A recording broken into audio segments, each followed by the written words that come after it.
So where does one stay on the C&O and GAP trails if you're not camping? This video will cover what we did and what we thought of these places so you can make an informed decision. We did our ride in September of 2023, so some of this information may change over time. We rode about 60 miles per day and took 6 days to do the entire trip. We did have one short day of 32 miles from Cumberland to Meyersdale, since 22 of that was uphill. Note that we rode from DC to Pittsburgh. For each of these places we stayed, we'll answer the following questions. How easy was the hotel to get to? What did it cost? How comfortable was the room? How was the shower? How excellent was the breakfast? You want a great breakfast to kickstart the day. What dining options were there nearby or not nearby? A couple things to note. Always check what restaurants are open when staying at a hotel or motel. There are several places we assumed something would be open and they weren't. All of our places had ice machines, but finding them was challenging. We would fill our water bottles with ice for the day's travels. We always got rooms with 2 beds. Washington, D.C., the Holiday Inn Express. We flew into D.C. and took an Uber to the hotel. Many Uber rides were available at the airport, so this was very convenient. We had shipped our bikes to the hotel. If we'd taken our bikes on the airplane, we would have needed to assemble them in the airport and ride them to the hotel. Hotel did a great job of holding our bikes for us and allowed us to use the breakfast area to assemble them. We had packed them in large bike boxes, and so they were pretty large for the hotel to manage, but they did a good job with that. The cost of the hotel was $208. Room was very comfortable and maybe a little bit on the small side. We did keep our bikes in the room and had enough space to walk around them, but it was a little tight. Shower was excellent. The one annoying thing about the bathroom was its motion sensor light. So if you needed to use the bathroom in the middle of the night, the light would turn on and would blind you. Breakfast was very good with different kinds of eggs, sausage, bacon, juices, and so on. My buddy and I debated if this was the second best breakfast. I thought it was number 2 of the places we stayed at, but he thought it was number 3, so I'll let you decide. Close by the hotel were many places to eat, as one would expect in D.C. Riding from the hotel to the trail had good bike lanes for such a major city. The intersections had lots of traffic, so we did have to stay alert. It was probably about a couple miles from the hotel to the trail. So all in all, the hotel, the Holiday Inn Express was an excellent choice. Harpers Ferry, the Quality Inn.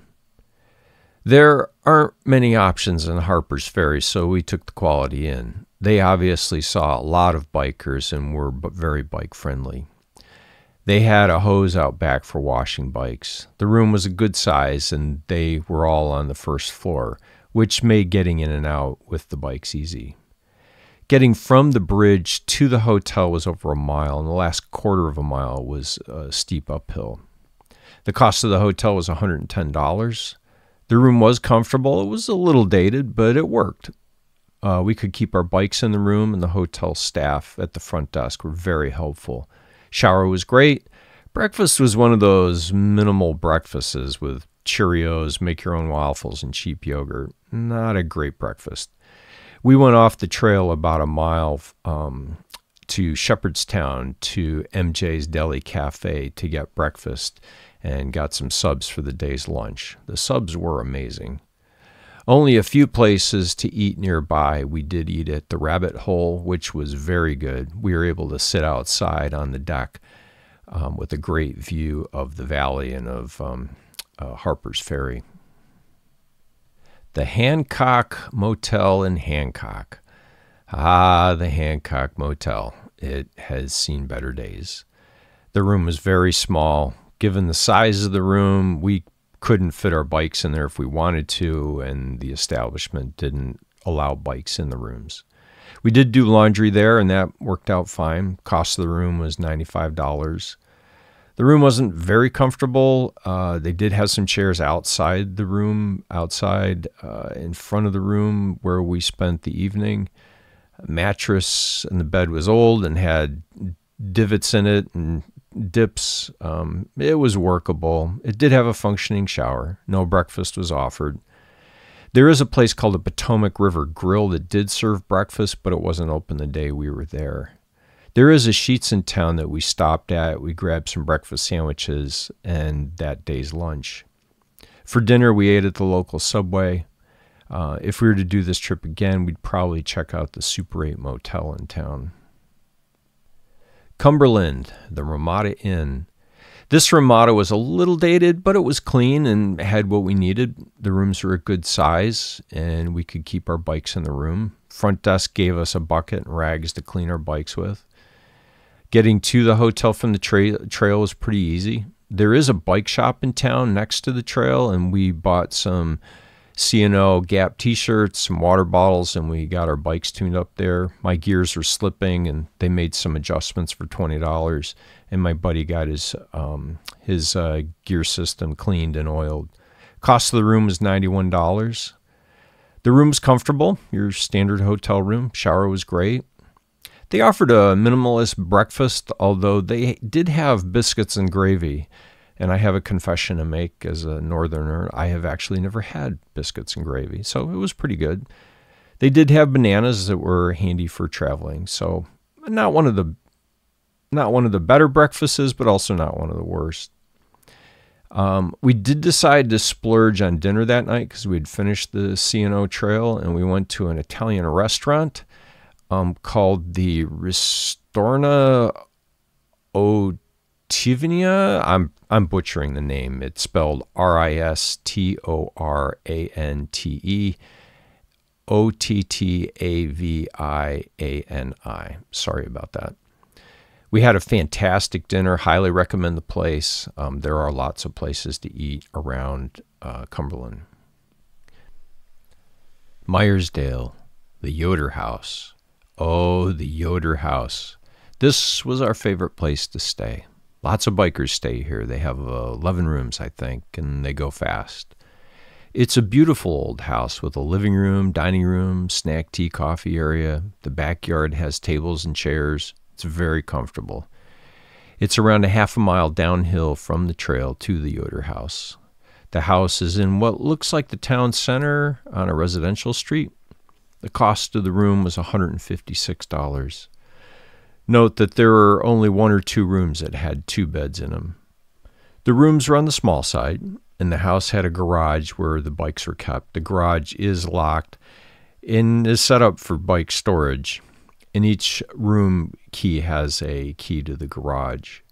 The bathroom in the room was newly renovated, so it was very modern, very up-to-date. And breakfast. When you arrive, you're given the option of which time slot you want breakfast. We got a large, delicious breakfast. Breakfast quiche, sausage, and coffee cake with our choice of juices. This was the best breakfast on the trip. For dinner, the host recommended the White House, and this was great for dinner. The bread and soup bar comes with your dinner selection. If you want to ride to or from the restaurant, give the restaurant a call and the owner will come and give you a lift for free. And be sure to tip generously.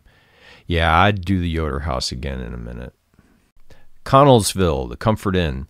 This Comfort Inn is more modern and is up to date. It's right off the trail, directly off the trail. The rooms are large and we could keep our bikes in the room. Had a great shower. You know, it was your pretty standard, up-to-date hotel room. Cost of the room is $202. They offered a good breakfast of eggs and fruit and good yogurt. Probably the second or third best breakfast that we had. We did order pizza from the New York pizza and pasta place for delivery to the hotel. The pizza was outstanding. My buddy ordered a beer from the hotel bar and said that it was very good. So our stay there was a good stay. So that's where we stayed on our trip when we traveled from D.C. to Pittsburgh. I hope this was helpful to you. If you have any recommendations on where to stay, eat, or shop, Post in the comments below. I think others would benefit from that. If you found it useful, give the video a like and a subscribe. And be sure to check out my other videos. So safe travels, now get to those trails.